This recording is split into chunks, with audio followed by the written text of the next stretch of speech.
So we will go straight into questions. Thank you, Stepo, for that wide-ranging analysis and your timely call to vigilance. I think we and you in Croatia have to be ready, so to speak, to man the barricades, because this revolution about which we have heard, which has taken over in the United States, is destroying the West's culture, is coming here. So let's open to questions now. Who would like to ask the first question?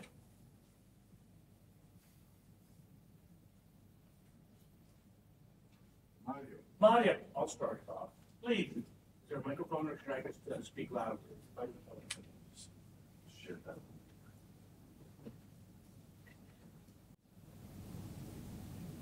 Very well. Thank you.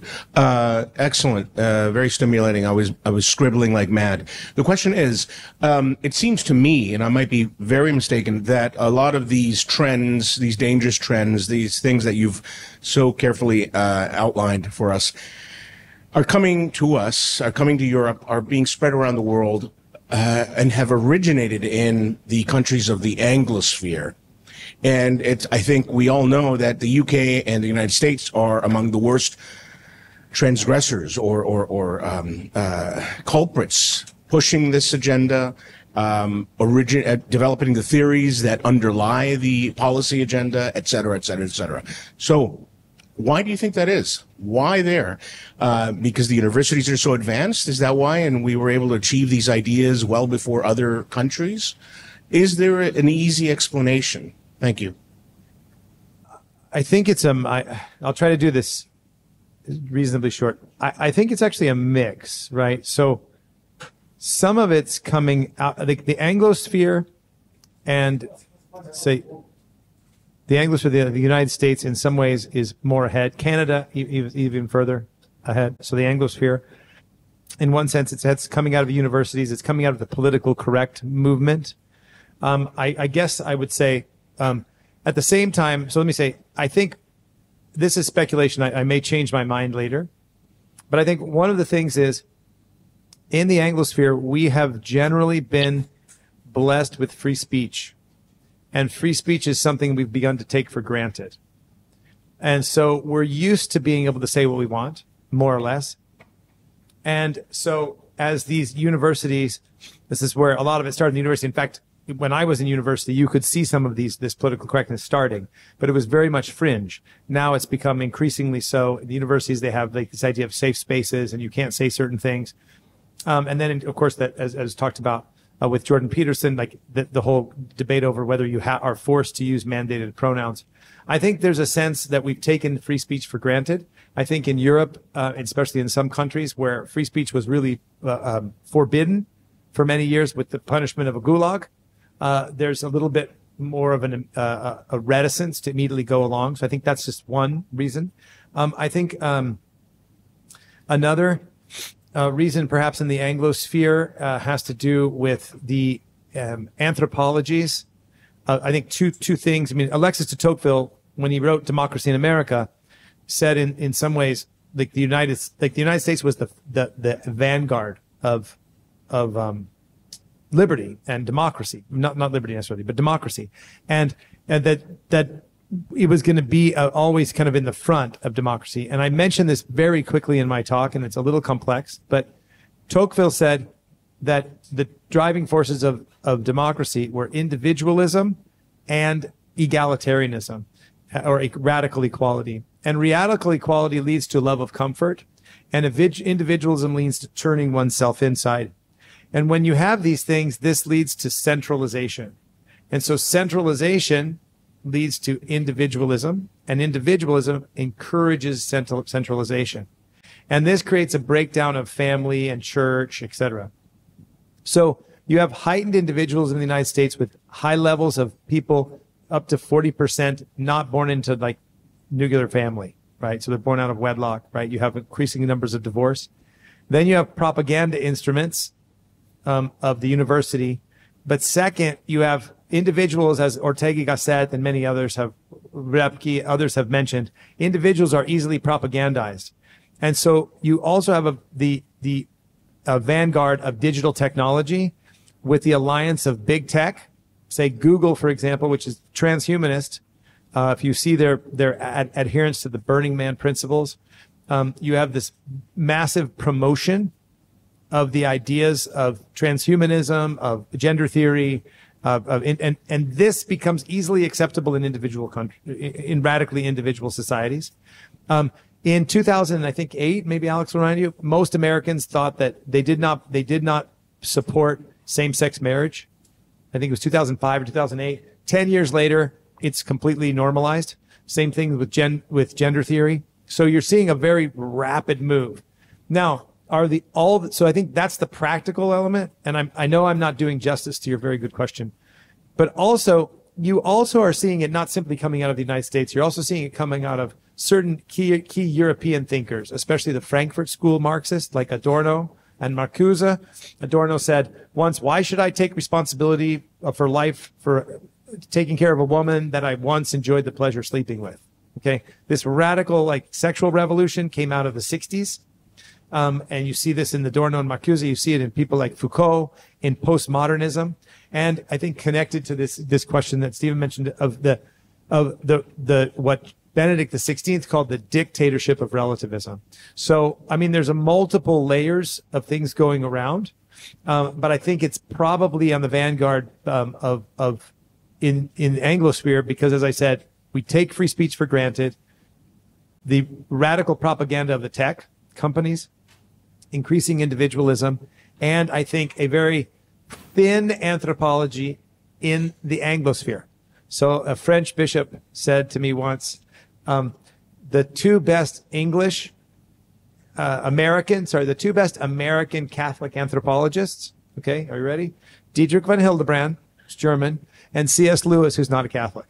So this, I think, is the other problem. You have a Protestant anthropology, and this is very, a little bit complex, but Protestant anthropology is, remember, and this is not nuanced, but Luther said we're snow-covered dung, right? And so what happens is the idea in Catholicism and Orthodoxy of theosis or deiformity, where you're good but fallen, is really lost. And so you're snow-covered dung. And so in that sense, the goodness of the body, the goodness of our embodied, embedded social nature has deep weakness in Anglo-Protestant countries. And so we're much more susceptible with a Protestant anthropology to accept the fact that our bodies are bad and a Gnostic desire to escape the body. So you combine what Christopher Dawson said, a hyper-technology society with a bad understanding of the body, radical individualism and propaganda, and this is how it comes about. As an economist, I always try to look, we sometimes define economics as incentives matter. And again, we have to recognize that many of these people, in many cases sick, in many cases confused, we have not treated them well in the past. And something that distinguishes the U.S. economy compared with others, more than the English, is how we all still engage in philanthropic efforts and in efforts to create wealth.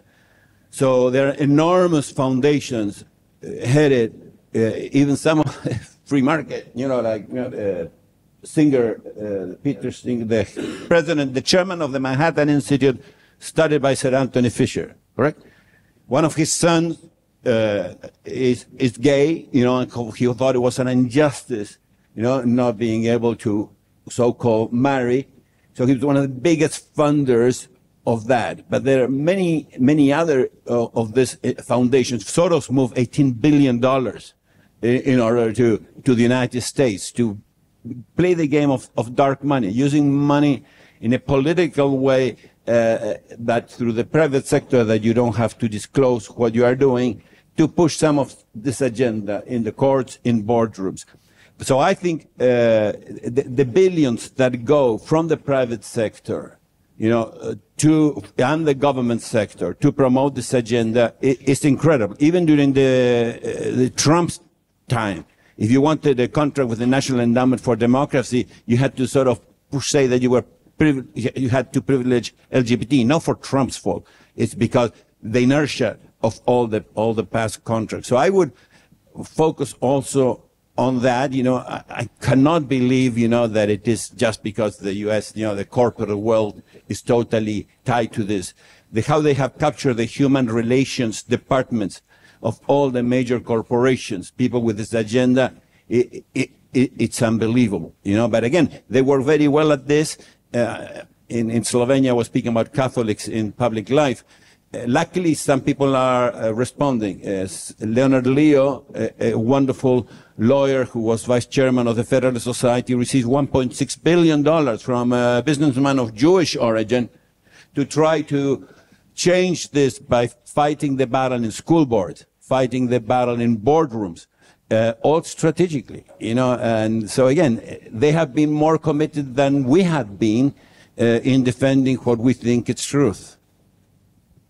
Just one more very quick comment. I think it's important to note, I said this quickly, but I think it's important to not forget. I mentioned the sexual revolution as the extension of Marxism, is how Del Noce describes it. But I think it's very important to note, there's a lot of sexual abuse and broken families. And there's also an intense amount of pornography around on the internet. And so, this is anecdotal, but it's for example, I know one priest, he said he has never met anyone who struggles with same-sex attraction or gender dysphoria that did not have sexual abuse in the past. Okay. Now that's anecdotal because yesterday it was reported that 40% of brown students have declared LGBTQ.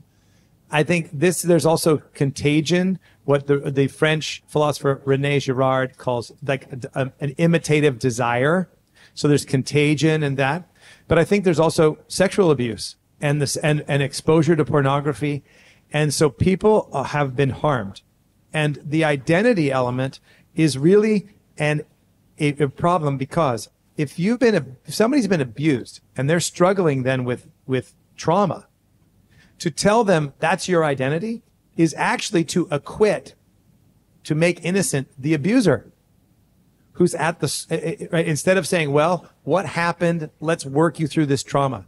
And so you have people who have been really hurt being used as political tools, right? And being manipulated. And I think the last one I highly recommend, Del Noce and Ratzinger and Solzhenitsyn all in a sense predicted this. That this is not this was happening. You could see predictions, but I would highly recommend a very important book by the American social philosopher Mary Eberstadt. And she wrote a book called Primal Screams. And she talks about how the loss of family in the West is deeply harmful and creating scars. And so can I do one self-promotion? I have an interview with her for an hour. I have about an hour and a half interview with her on my podcast called The Moral Imagination. Mary Eberstadt. If you look up The Moral Imagination, Mary Eberstadt, you can find this interview. And I highly recommend her book, Primal Screams, How the Breakdown of the Family and the Sexual Revolution Leads to Identity Politics. Because people are trying to find their identity outside the normal way. And it's very, so that's why I think we have, and I think all of us are saying this, we have to be very strong and very clear, because we must tell the truth, and we must tell the truth in love. And it is an act of injustice to tell someone that their identity is their sexual dysphoria. It's unjust. So we must not act in an injustice, but we also have to remember people are suffering. And so our job is not also just to use them as political tools for our own, but rather to promote justice so that they can lead flourishing lives. So that was all very insightful. I would just very briefly, it's a tough question, why the Anglo world, but I would say much of what drives this madness is, of course, excessive pride. And you have a lot of that, of course, in abundance in places like Hollywood, which happens to be in the Anglo world. So we can just imagine what Western civilization would be like today if you had, for example, Orthodox Catholics running Hollywood, but that's not the case. That's not the case. So you have centers of great cultural power in the Anglo world. In Croatia, the imported films and music that we're listening to, our young people are not coming from France or sadly Spain or Chile, or they're not coming from place either. They're coming from the Anglo world. This is where the cultural power is highest. And I would say a second factor is because of the great economic and material prosperity that's been achieved in places like Canada and the United States, also England. This leads to boredom. We have lots of bored young people with too much time on their hands. They're glued to the iPhone screen. Their, I would say, sense of reality is distorted at a very early age. And it's to the extent that parents can't even really deal with this. It's almost overwhelming. You have to, I'm very grateful now. Our third son is going to an all-boys Catholic school. We're very grateful that we have this option here in Zagreb. But for these young kids, there's no devices allowed. None of them have phones. None of them. So there's no tension at home from my son saying, well, everyone else has an iPhone. No one has an iPhone. This is the way it should be, and it leads to healthy, a healthy childhood. So there's many factors, but I would say just the sheer power, the propaganda power of Hollywood and the mass media that's run in the United States is, leads to dissemination of bad ideas, unfortunately, which are, all too many. So we're over time. I hope this first discussion has been enlightening to the audience. I hope we're not speaking over your head, so to speak. It's some of these ideas are indeed difficult to grasp. So again, I urge you to ask questions if something's unclear. We're going to take a break at this point. We have a right to our coffee and to chat, and then we'll resume, I would propose, at 7 with the keynote speech from our distinguished guest from Chile. So we resume. Please be back in your seats at 7 p.m. Thank you.